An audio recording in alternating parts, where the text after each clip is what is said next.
Hey guys, this is Rob from ChainsawGuitarTuition.net. Today's video is a companion video to an article I've done on Blues Guitar Insider. The link to that is down in the description as always. And this is about my top 10 favourite blues moves.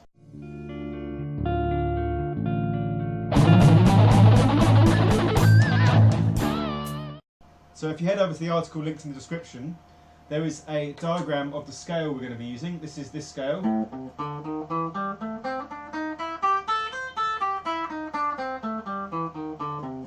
The A minor blues scale. We're going to keep it in this position just for these examples, but you do want to expand this into other positions eventually, okay?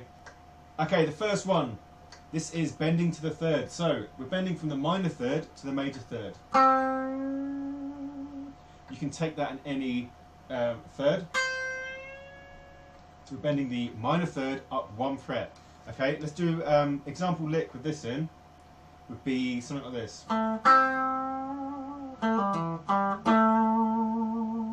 Okay, so I'm bending that note there, the 5th fret of the G string, up to the pitch of the 6th fret. Very, very bluesy thing to do. Alright, the second one is to bend the 7th, that's the 7th note of the scale, up to the root. So we're going to bend up, so we're going to take the 7th. This is the 8th fret of the B string. There's a 7th there, because it's a G note. The note is actually a G. I'm going to bend it up 2 notes. So we can get licks like this. So we're going to play. Number 3 is the blues passing note. Okay, so we've got this pentatonic scale. Then we've got the blues scale.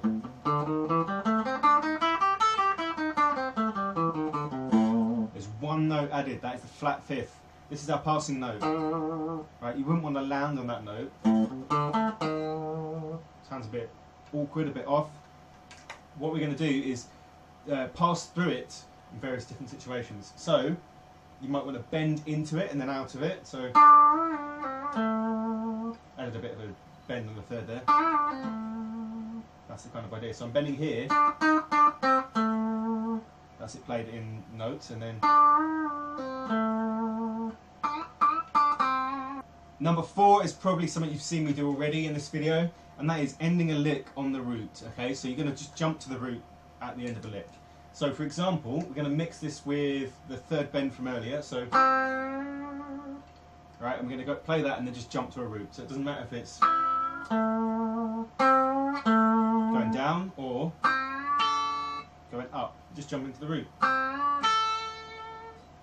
This is obviously, I'm bending up to the major third again. So you're thinking over major chords. If you're over a minor chord, you can still slide into the third to sort of decorate it. Number 5, we're going to be using those thirds again. So we're going to be looking at major chords, and we're going to slide into the major third. This works really well if you're over a major chord, or in a more bluesy context, a 7th chord.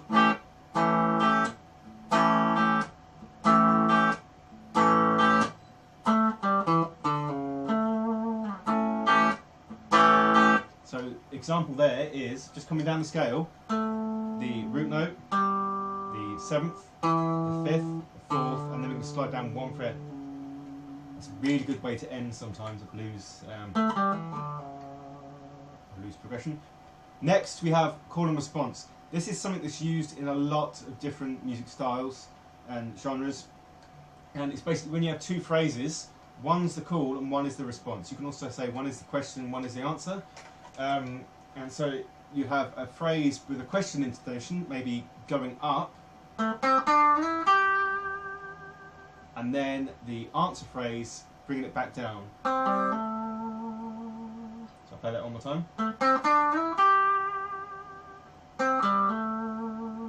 See how it kind of asks a question and then answers it?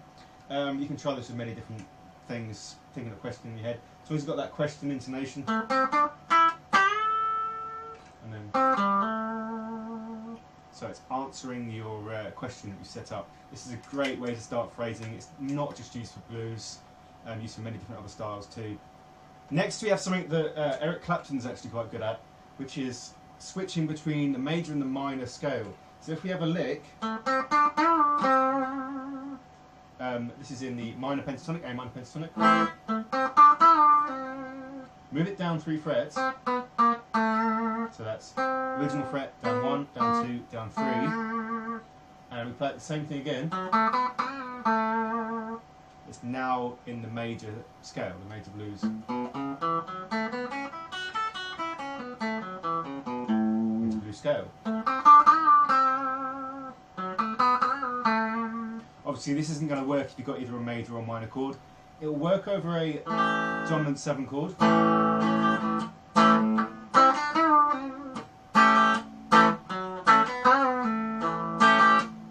That kind of thing.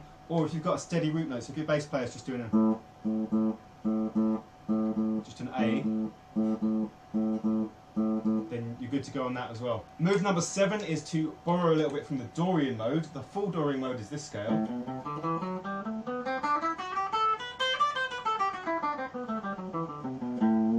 However, instead of learning a whole new scale, we can get the sound of this scale by adding in the major 6th to our blues licks, and this is a very, very bluesy sound. So you can end up with something like.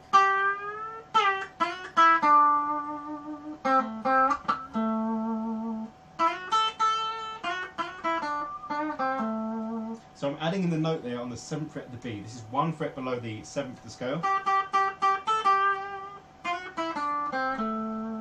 Actually, the sound of the 6th is a very melodic, and it's also a very bluesy sounding interval. If we take the natural minor scale and then arrange it into 6ths, again, the tab for this and all the diagrams and everything in the link in the description for the article, we can come up with 6th shapes. This is the 6th, this interval, and we can take it up and down the scale. So something like.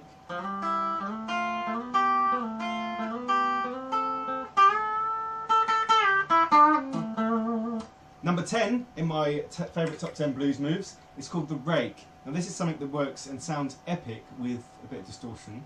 I'm not going to use that today because I'm using a single coil pickup and it doesn't like too much distortion. This is my blues guitar. Essentially, we're doing that kind of thing, okay? On its own, okay, yeah, I grant you it doesn't sound amazing. Alright, so I'm laying a finger across the strings there to mute them. Right, literally raking across the strings. What we do though is combine that with a bend, or a note. That's the note. So I'm playing the note there with the 3rd finger on the 8th fret of the B string. And then, what you want to do is bend that note up to get the full effect.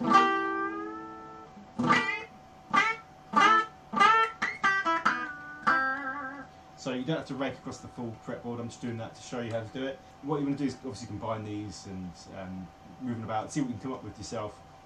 And if you like these videos, don't forget to subscribe. As I said, links down below to the full article. It is on Blues Guitar Insider website. And until then, I'll see you next time.